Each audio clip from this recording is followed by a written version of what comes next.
Magandang araw muli mga kababayan. Kasama niyo po si Ka Eric sa isa na namang episode ng ating Balita at Talakayan. Part 2 po ito Naputol kasi may tumawag. Pag tumatawag po gamit tong cellphone na to, pag dyan tumatawag, napuputol yung ating pag-record ng ating video.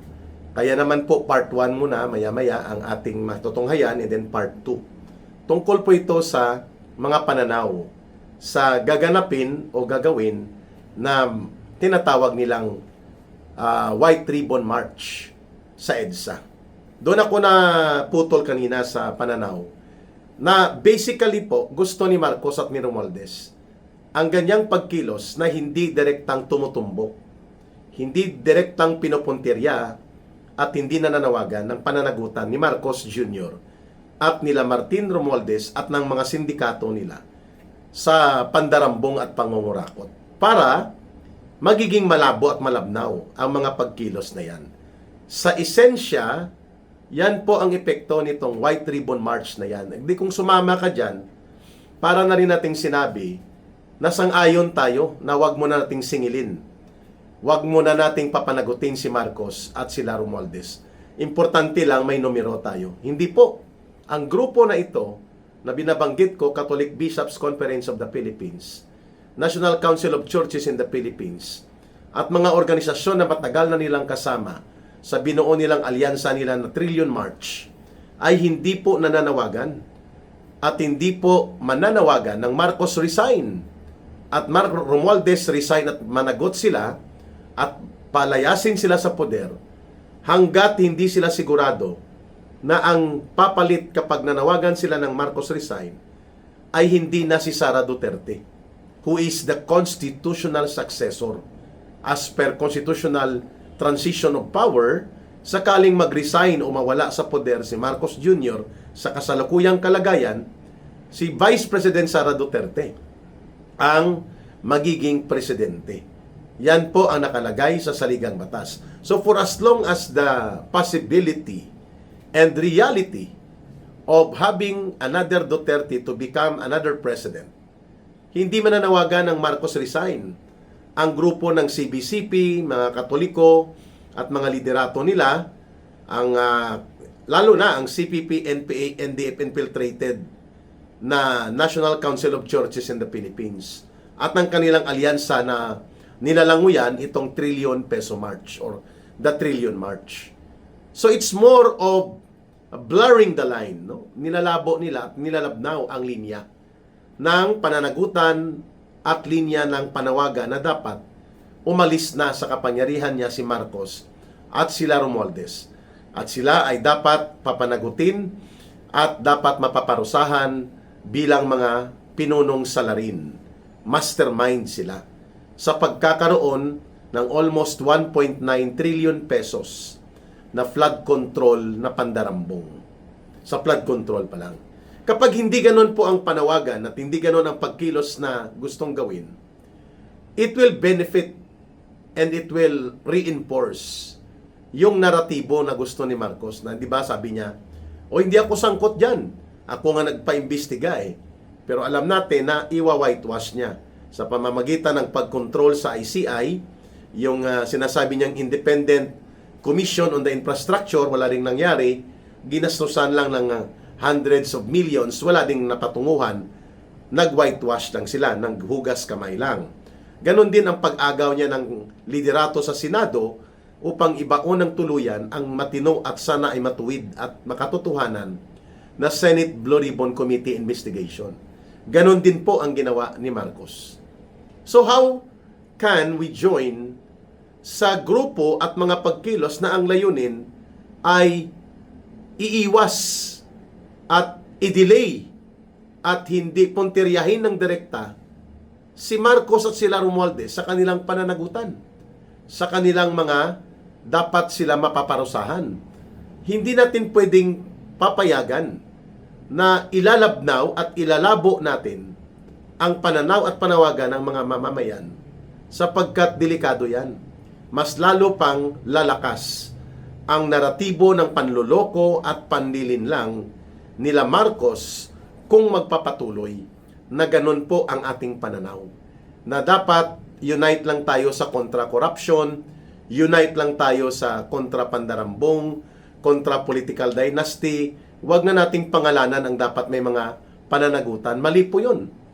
That is going around into circle without a clear direction.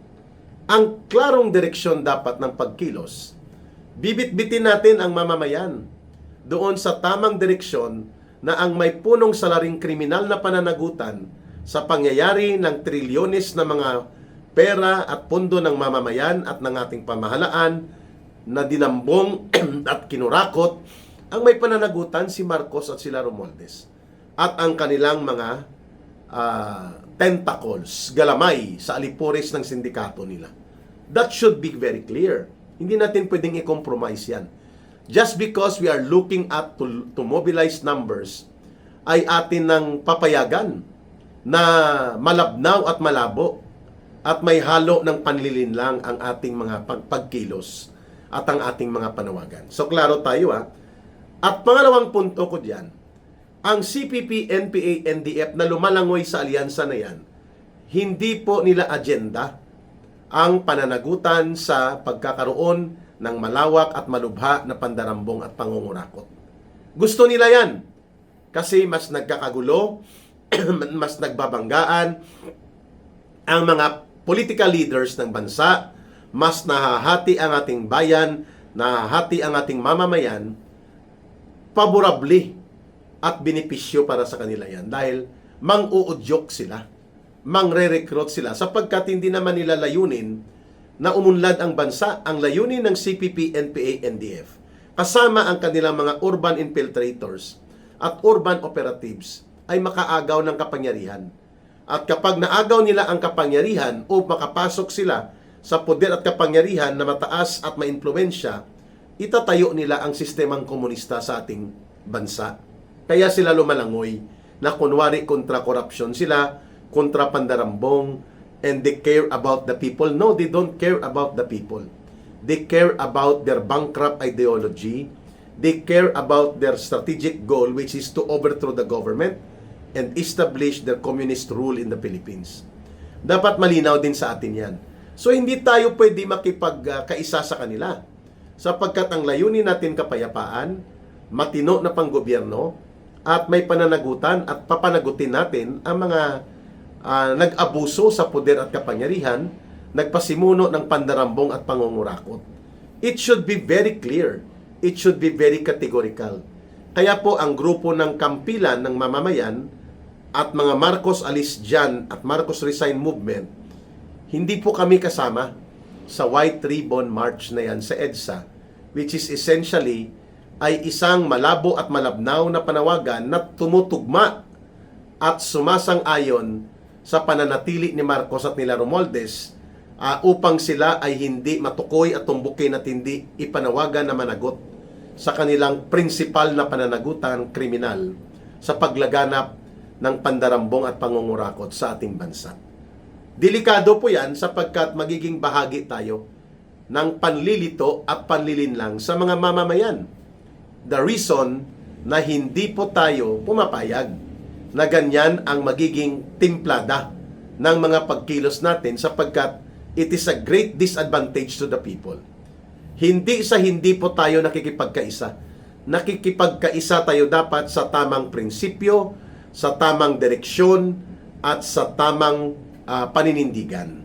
Na una, magkaisa tayo na si Marcos at si Romualdez, sila talaga ang punong salaring kriminal bilang mga mastermind sa paglaganap at panunumbalik ng malubha at malawak na korupsyon at pandarambong sa gobyerno.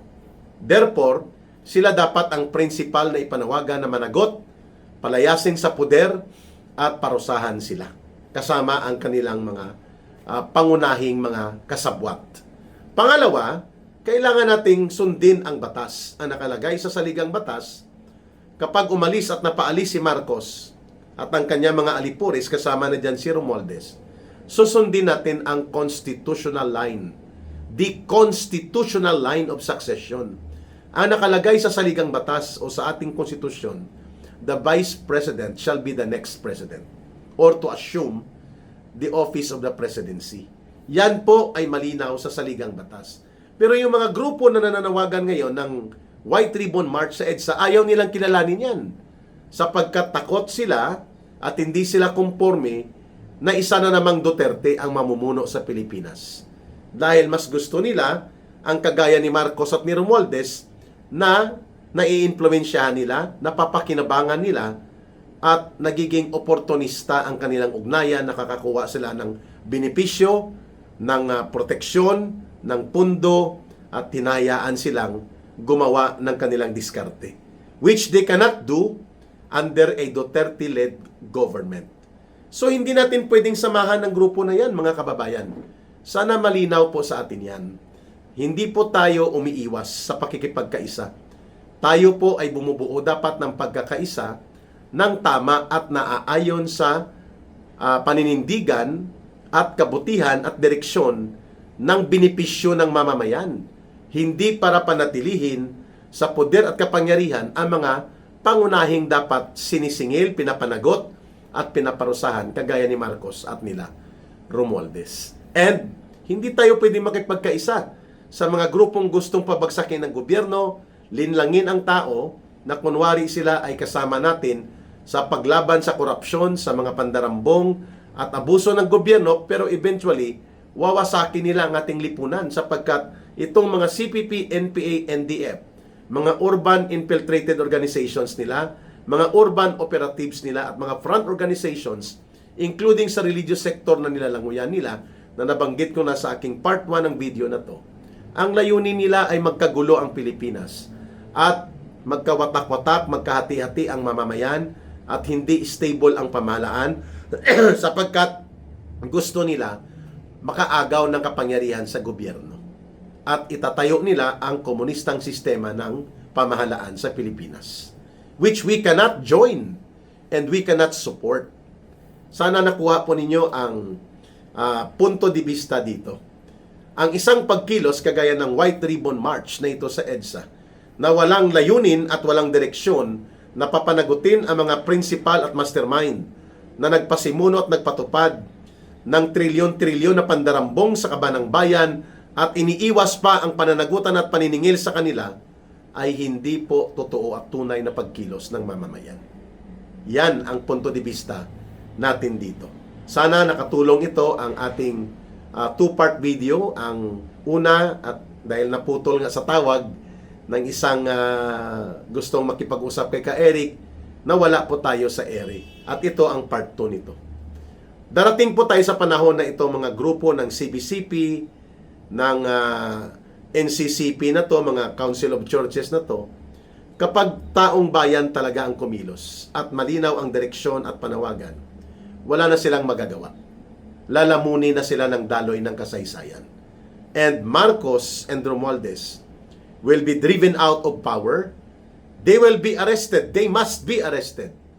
And they shall be held accountable to the justice na dapat nilang panagutan ang pagpapatupad nila ng malawakang pandarambong at sistematikong pangungurakot sa kaban ng bayan na hindi natin pwedeng hindi ipanawagan. Mabuhay po kayo mga kababayan.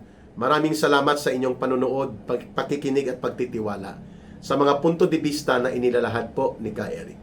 Sana po magtuloy-tuloy pa rin ang ating paninindigan, pag-aaral at pakikipagkaisa sa tamang direksyon at sa tamang layunin that we need to have a clear direction of bringing Marcos and Romualdez before the bar of justice.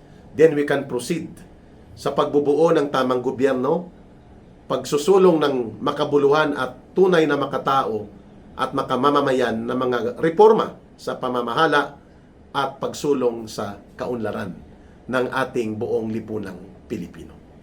Mahalin natin ang bansang Pilipinas, walang ibang magmamahal nito, kundi tayo ring mga Pilipino.